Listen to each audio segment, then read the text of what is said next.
Welcome to Nevada Newsmakers, coming to you from the Las Vegas Metro Chamber. On the broadcast today, Steve Yeager. He's the chairman of Assembly Judiciary, for the whole show on an all-new Nevada Newsmakers. The holidays are upon us, a time of celebration, family gathering, and gratitude. There are gifts to be wrapped, feasts prepared, love shared, and memories made. Life is precious, so let us cherish each other and all that we have. We're the Retail Association of Nevada. We thank you for letting us enrich your lives, and thank you for your support throughout the year. Happy holidays. RANNV.org. Hello, is this D&D Roofing? Yes, it is. How may I help you? You did such a great job on my roof. May I speak to the owner? I am an owner. Oh, can I speak to your supervisor? Sure. How may I help you? I love your work. May I speak to the owner? I am an owner. We're all owners. Well, that's why at D&D we work so hard to keep your home safe and sound. Oh, no wonder. D&D Roofing and Sheet Metal. Local, employee-owned, here for you. Take a look at Pro Group Management and see how your workers' comp requirements can be met head-on. By taking a proactive approach, Pro Group can assure that your company is meeting or exceeding state and federal standards. As you move forward in your industry, Pro Group moves with you, simplifying regulatory tasks, clearing the way so you can get the job done and look to your future success. Pro Group Management, workers' comp that works for you.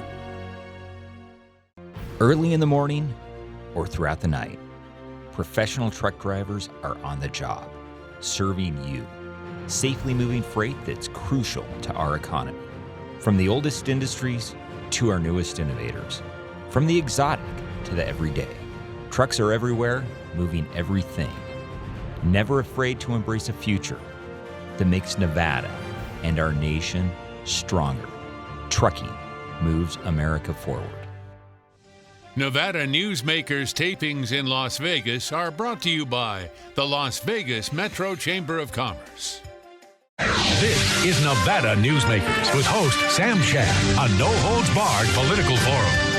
Now, from the Nevada Newsmakers broadcast headquarters, here is Sam Shad. And back on Nevada Newsmakers, pleased to be coming to you once again from the Las Vegas Metro Chamber. Thanks to Mary Beth Seawald and the entire staff here for hosting us. And we are delighted to welcome our first guest, and that is Assemblyman Steve Yeager, Chair of Assembly Judiciary. Pleasure to have you back on the program, sir. It's always a pleasure to talk with you, Sam. I appreciate you asking me to be here today. And like you, I want to thank the Chamber for hosting us. And I hope you had a great Thanksgiving. We did indeed. Now let's get to business here. So criminal justice reform obviously was your big bill through the legislature. Getting anything through the legislature is a victory. What do you think were the most successful parts, the things that you were happy about that made it? And then what are you upset about that didn't make it? Well, as you noted, the criminal justice reform bill we passed was monumental. I mean, we have not done anything this comprehensive in decades in our state. So I was very pleased that we were able to get it through the session. It does a whole lot of things, but I think probably the most important things that the bill does is it tries to shift from incarceration to treatment. So we're trying to do a better job of figuring out who really needs to be in prison. And for those that don't need to be in prison, let's try to get them some treatment, whether it's mental health treatment, whether it's substance abuse treatment, with the goal of saying, one, they don't have to be in prison, and two, we can protect the public, because if we solve some of those problems that drive people to crime, that means there are going to be fewer victims in the future. And that's very important. So I think that philosophical shift that happened in the bill, of doing a better job of supervising people in the community, is really, really significant. In addition, we looked at our criminal code, and I think we figured out that some of our criminal offenses were just overly punitive compared to what the conduct was. So, you know, the legislative process is always a push and pull, a give and take. So the bill changed a lot from when it was introduced. That's to be expected. But I think overall, those changes are going to increase public safety. They're going to make some of our criminal defendants better citizens going forward, and we're going to save the state money in incarceration costs. So those are the good points. Now, a couple of things that I think we still have yet to address. The drug crimes, I think, need to be looked at. The drugs statutes that we had before this bill passed were flawed. The ones in this bill are probably still flawed. So what I would like to see happen, and what I think is going to happen in the future, is we're going to try to look at specific drugs and levels and what those quantities mean, and try to come up with a system where we don't treat all drugs the same, because not all drugs are the same. Our Sentencing Commission will be looking at that over the next few years. So I think down the road you'll see some movement there. And I also think I would love to see some diversion programs be put into place. And when I say diversion, that means for those first-time offenders, nonviolent, that we give them a chance to just get out of the criminal justice system, to not have to have a conviction on their record, that if they do a series of things that the court structures or the district attorney structures, that the case would simply be dismissed. That concept was part of the bill, but ultimately didn't make it cross the finish line. All right, so let's dig a little deeper into some of these things. So do you feel that the state has fundamentally changed as far as the legislature is concerned from the era of 3 strikes and you're out? I think so, and it's been a long time coming. Nevada was not at the forefront of this movement. Other states were, and typically conservative states.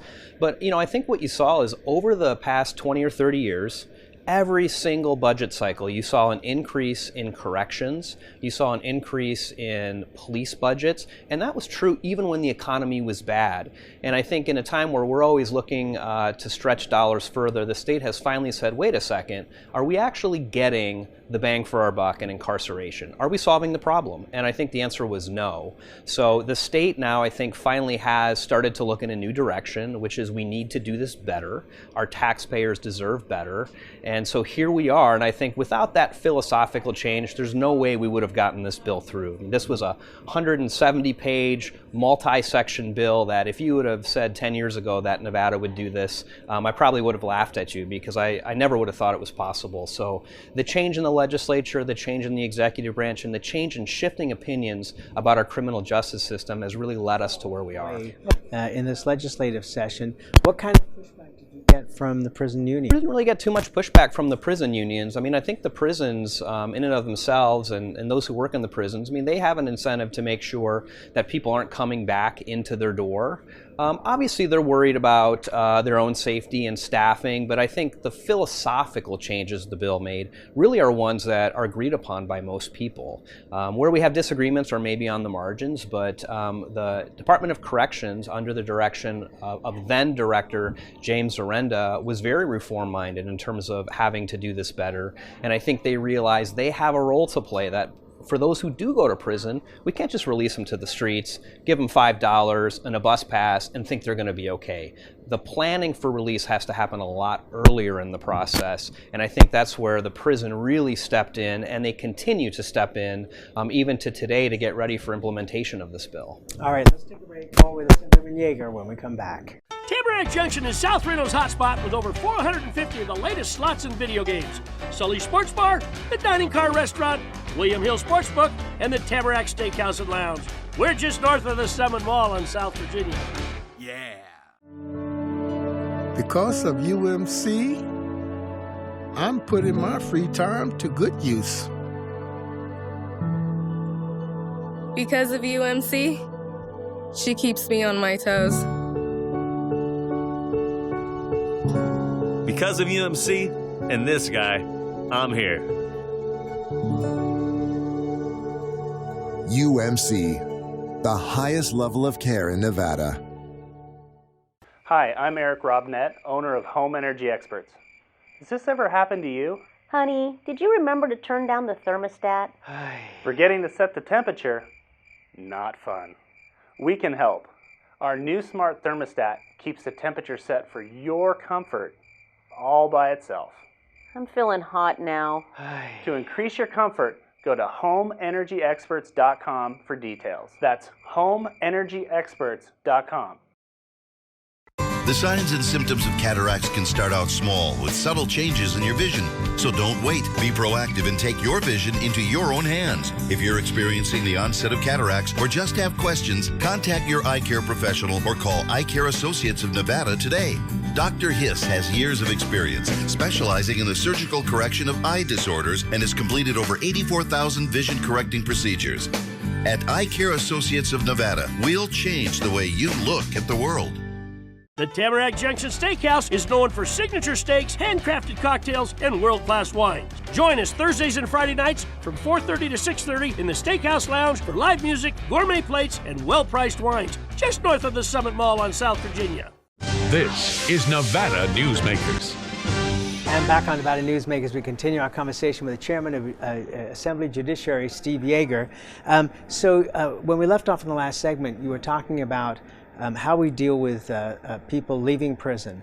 And it seems to me that, over the years, we have done a terrible job all across this country of setting people up to fail because we don't take care of it. We take care of the punishment, but not getting people back into society. So what are the changes that we've seen because of this bill? Well, I think you're right. I mean, we call it the Department of Corrections, but there wasn't really a philosophy to correct any behavior. It was a philosophy to incarcerate. So this bill takes a new look at this, and what it says is, 6 months before someone's going to be released, the Department of Corrections, working with parole and probation, who will be the supervising entity if the person makes parole, they have to start working on a release plan 6 months ahead of time. Where's the person going to live? What kind of stability do they need in the community? Can we find them a place to live? What kind of treatment are they going to need? Are they going to need to see doctors? Do they need to have Medicaid, Medicare? These are really important things because what we found out through studies is that when someone gets released, if 2 things are in place, they're likely going to be successful. And those 2 things are a place to live, which can be difficult if you're a convicted felon, and a job. If you have those 2 things in life, your chances of success go way up. And success means you're a productive member of society and you're not reoffending, meaning you're not victimizing somebody. So, when we talk about these things, of course, there are resources involved. But we do save money in the long run because people aren't coming back into the system. We don't have the cost associated with victimization, law enforcement. So this bill really instructs both the Department of Corrections and Parole and Probation to start working on that process much earlier than it happens now. How are the district attorney's offices with this? District attorney's offices, one, I'll say they participated in good faith in working on this bill. I probably had more meetings on this bill and spent more time on this bill than anything I've ever worked on in maybe my entire life. Right. And they were always there every step of the way, so I want to give them credit for that. That being said, there was certainly some pushback from district attorneys. I think that's to be expected. I mean, they're on the front lines of prosecuting some of this crime, and I think, they want to have every tool at their disposal in the criminal justice system. So there was some pushback on some of the changes that we were trying to make.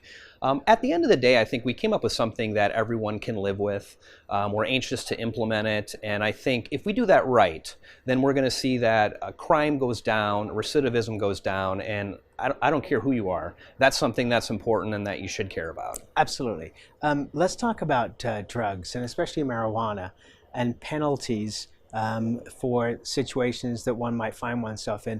And it's so amazing. In the last couple of years now, I've just been traveling in California, now in Nevada. There's nowhere you can't go that you do not smell the odor of marijuana at this point. So obviously it has now become totally enmeshed in our society. Have we found anywhere to be able to look at and say, okay, they've figured out what intoxication is versus just merely taking this drug, so that we can police it? Well, you ask a great question, and we could probably spend the entire week of shows on this topic. And I think the answer is we're not quite there yet. I'm chairing a study that's happening in the interim, this coming interim. We're going to start in January, looking at this question when it comes to driving. When are you impaired? And so a couple things that we've learned. Michigan just looked at this issue and did a pretty comprehensive look at it. And they essentially decided that there is no specific number in your blood or in your urine that really shows impairment, that it's more of an individualized assessment because marijuana just reacts very differently in the body and in the blood than alcohol does. So I think the short answer is we don't have a number. There's not sort of a magic test we can do. But as a state, we're going to be looking at our laws, which I think are based on antiquated or non-existent science, and deciding whether we should make some changes. And so this doesn't matter just for driving. It matters for employment. It matters for workers' compensation. It's an important question that we're going to have to try to figure out in the interim. And also, I mean, because the federal government still has its situation as far as the legality, does this preclude UNLV or UNR, for example, from setting up studying programs because they take federal monies and therefore they've got that conflict? Mostly yes. I did have a very productive meeting with folks at UNLV, with Senator Dallas Harris, who is on my study committee, and we talked about this issue. So it turns out there's a couple people that are authorized by the federal government to do research on Schedule I substances. We have at least one of them at UNLV, and there may be others who are going to get licensed. But here's the problem with it. They're limited to studying the marijuana that is actually grown by the federal government. No, because this is the weakest marijuana on the planet, according to my sources. This is grown in Mississippi in a farm, and it's not the same stuff that you can buy in our dispensaries here. It's a joke by comparison. If they want to do a controlled study where they provide the substance, they have to use the Mississippi federal government grown marijuana. If they want to do a study on ours here, they can do it, but it's a little harder for them. They can't bring it into the lab, so it's more of a situation where the user has to sort of do what they're going to do and then tell the researcher, I ingested this, I did this, and they can do the testing after that. So until the federal government really reschedules it or says for the purposes of research it's not a Schedule I think we're going to be fairly limited in what we can do research-wise if we want to use the products that are actually being sold in our state. Have you talked to our senators and our congressional delegation about this? Because they're working on the banking situation, and our state treasurer has come up with a plan that seems to be helping in that direction. Some of these dispensaries now take ATM cards, so that whole cash component is going away. Do you see research being something else that gets opened up? I mean, I have talked to the federal delegation, and I think by and large they're supportive of this as well. It's just a question of what's going to get done in Washington, D.C. My prediction is between now and next election, probably nothing's going to get done, but we'll see what happens in the elections in 2020. And I think this really does make a lot of sense. I mean, we should want to have this research done like we've had done with alcohol. Okay, so you're the head of this committee that's studying all of this. At the same time, what it's done is put smoking lounges on the back burner, if you'll pardon the pun. But that seems ridiculous when we're selling millions of dollars worth of marijuana, and people are legally able to consume this, but they don't have a place to do it, so therefore they're doing it wherever they want to do it. So you're not supposed to do it in hotel rooms, they're doing it in hotel rooms. You're not supposed to do it on the street, they're doing it on the street. Why did we end up with this huge delay? Well, I think we ended up with it just because, this is one of the constraints of a 120-day session. With all that we had going on in the building, I don't know that we could have come up with a good workable solution that could have gotten the votes necessary to advance that through the legislature. Did you talk to Tick Segerbloom about this? I did. Yeah, Tick and I talked quite frequently. And, I'm sure you did. He is a very strong proponent of consumption lounges. Now, you're right that any sort of state licensed place cannot operate a consumption lounge, but as you may know, we don't have jurisdiction over the tribes. So there is a consumption lounge that's being operated by New Woo, close to downtown off Las Vegas Boulevard. So they are up and running because they're not subject to the same statutory restrictions. So I think all of us are looking at that model to see, because we do have one here. It's just not a state licensed, state sanctioned consumption lounge. But I think if they're able to get it right over the next year and show that they can do this in a responsible way, that's going to be a great model for the state to be able to authorize and launch. And is the state doing a study along with this tribal group so that we can actually learn? Because California, as Tick has said, California is operating these lounges with, it appears, very little problem. I think that's right, although the California model is somewhat different because most of their consumption lounges are part of dispensaries, and our ballot initiative passed by the people basically said you can't consume where the product is purchased, so there's a bit of a restriction there. That could obviously be changed, but I just think the real impetus here is to make sure we get it right, and where are we going to put these, and what's the transportation plan going to be, and I think we just couldn't quite get there during session, but I'm pretty confident that the new Cannabis Compliance Board, with looking at New Woo's operation, with looking at the California operations, is going to be able to come up with a framework that works for Nevada, because you're right, our millions and millions of tourists, they're going to consume. We know that. So it's a question of, do we provide a space for that, or do we just let them consume wherever they want, which comes with other problems. And I will say to you, and this is my statement, that the best consumption lounges, once it's legalized federally, will be at hotel casinos, and they will be right next door to the buffet. Let's take a break. More with the Assemblyman and Chair of Assembly Judiciary when we come back.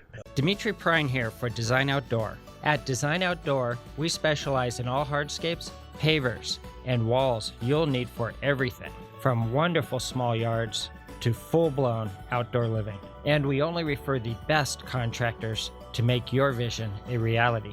Our store and backyard are located at 11600 South Virginia, just north of DeMonte Ranch Parkway. Visit designoutdoor.com or call us at 851-9499. I'm men's rights attorney Marilyn York, and because I represent men in all family law matters, women often call me gender traitor, woman hater, and even disgusting. So why represent men and target myself with these offensive monikers? It's simple. Children with fathers in their lives are 6 times less likely to drop out of school, 15 times less likely to go to prison, and 5 times less likely to commit suicide. So ladies, you can hate me, but please love your children more than you hate their fathers. Hi, I'm Dave Newman. Remember me? I used to be the house detective, and now I'm a realtor, full-time at RE/MAX Realty Affiliates. A lot of people ask me, how's the market? You know what? It's fantastic. If you're even kicking around the idea of buying or selling, give me a call. Let's talk about it. Call me at RE/MAX Realty Affiliates and just ask for the guy who used to be the house detective, Dave Newman. The signs and symptoms of cataracts can start out small with subtle changes in your vision. So don't wait. Be proactive and take your vision into your own hands. If you're experiencing the onset of cataracts or just have questions, contact your eye care professional or call Eye Care Associates of Nevada today. Dr. Hiss has years of experience specializing in the surgical correction of eye disorders and has completed over 84,000 vision correcting procedures. At Eye Care Associates of Nevada, we'll change the way you look at the world. This is Nevada Newsmakers. And back on Nevada Newsmakers, we continue our conversation with Chairman of Assembly Judiciary, Steve Yeager. Well, it's presidential season, you may have noticed. Endorsements are rather important. Have you decided on a choice for endorsing in this primary field? I have not. I think I've been asked by every campaign. I will say it's really exciting to have all these presidential candidates here, no matter what side of the aisle you're on, to have this attention in Nevada. And it's almost overwhelming in a sense that it seems like every week, every candidate's here and they're doing multiple events. So I'd like to go to all of them, but I have a real job as well. So obviously I haven't been able to do that. But, you know, I've just been really impressed by the focus by the candidates. You got a top 3? I don't know. It just depends. I mean, if you ask me today, like my top 3 today is probably different from last week. You know, I think Joe Biden obviously is a force to be reckoned with and looks to be at the head of the polls right now. But, you know, I have some people I really care about who are working on the Elizabeth Warren campaign and those on the Kamala Harris campaign. I saw Mayor Pete give a speech that I thought was one of the best speeches I've ever seen. And I think the question is, you know, how is this all going to play out? Because for those of us in the political world, we care a lot about this. But I think the general population as a whole is just starting to sort of get into this. I mean, it's really early. No. You're wrong. You're wrong. This has become the biggest entertainment it was of the summer and now going into the winter. Politics as entertainment is huge. There is nobody that you know, think about the impeachment hearings, the impeachment inquiry, not even an impeachment hearing really. And, you know, as much as one might try to get away from it, read about it and then not think about it, everywhere you go, no matter who you're talking to, the person serving you a cup of coffee, the person taking out your garbage, they're all watching. The lady at the post office who fills the boxes. I think that's right, but if you were to ask most of the Democratic voters in my district right now, who are you going to be supporting in the caucus? I think probably 80% to 90% are still undecided. Well, they would say that because they would not have a clue what the caucus was. The majority of them. Maybe true. But they would know who the characters are, and they would know about Medicare for All. They would know about these other things. I mean, you know, Senator Reid and President Obama have both said, hey, you know, maybe we need to be a little bit more centrist. You've got Mike Bloomberg coming in, another billionaire, saying, you know, this climate is a little crazy. Right. So, I mean, you know, is part of the problem that the Democrats are just pushing so far to the left that they'll have difficulty coming back to a more central position and give the current president more ammunition to go after, in quotes, the crazy Democrats? Well, I think that's always always an issue on both sides, right? I mean, the further you sort of move to the extremes to try to win a primary, the harder it is to perhaps message to the middle of the country. So, but these are smart people working on these campaigns and smart candidates, so they'll have to figure out how to thread that needle. And I've certainly had to figure out how to thread that in my own elections. But I'm excited about what's going to happen. And to be honest, I just don't know who I'm going to support, and I may not know until I walk into caucus in February. All right, last question. You recently visited all of Nevada's 22 state parks over a 9-week period. What is the state of the park system? What did you learn? And do you plan on sponsoring any legislation coming up in the next session? And you've got a minute. So I'll tell you this. If you have not been to our state parks, go. I did not know what I was missing. I did some legislation the last 2 sessions to try to help get kids out to our state parks. And then I realized, you know what? I haven't been to a lot of these state parks. So I made it a mission to go to every single one of them, which I did. And man, some of them are amazing. Cave Lake up in Ely, Cathedral Gorge up in Lincoln County, Valley of Fire, which is an hour away, just absolutely amazing. So be sure to go if you haven't. I would love to continue to work on legislation to get kids outside, to get them off of their smartphones and away from computers. I think being outside helps us in a lot of ways, helps our mental health, and then also helps connect us to the environment that we live in. So we'll see. I'd like to continue to get kids outside, and I'll be going back to a lot of these parks on a regular basis. Always a pleasure to have you on the program, sir. Thank you so much. Thanks so much for having me. And we'll be right back. Nevada Newsmakers tapings in Las Vegas are brought to you by the Las Vegas Metro Chamber of Commerce. A bird's eye captures its surroundings at different heights. At Brian Culpa Photography, we can make your imagination soar over buildings, parks, cityscapes, and beyond. Brian's images tell the story and get the job done. If you need a new perspective to tell your story, contact Brian today. Brian Culpa Photography. Experience the bird's eye view at brianculpaphotography.com. Hi, my name's Marilyn Miner, and I'm sure you'd agree that Nevada's a very special place to live. I was born here, and my husband and I have raised our family here. I feel it's a privilege to live and work in the Truckee Meadows. I especially enjoy helping my clients reach their real estate goals. Sometimes the smallest details provide the greatest satisfaction. I'd be complimented to talk to you about your next move. Call Marilyn Miner at Dixon Realty, 742-1280, or log on to marilynminer.com.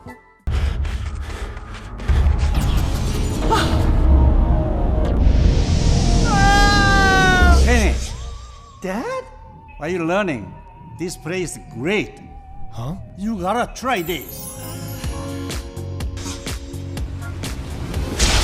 Wow! This stuff is great! People are gonna love it! Yes. Yes, they will.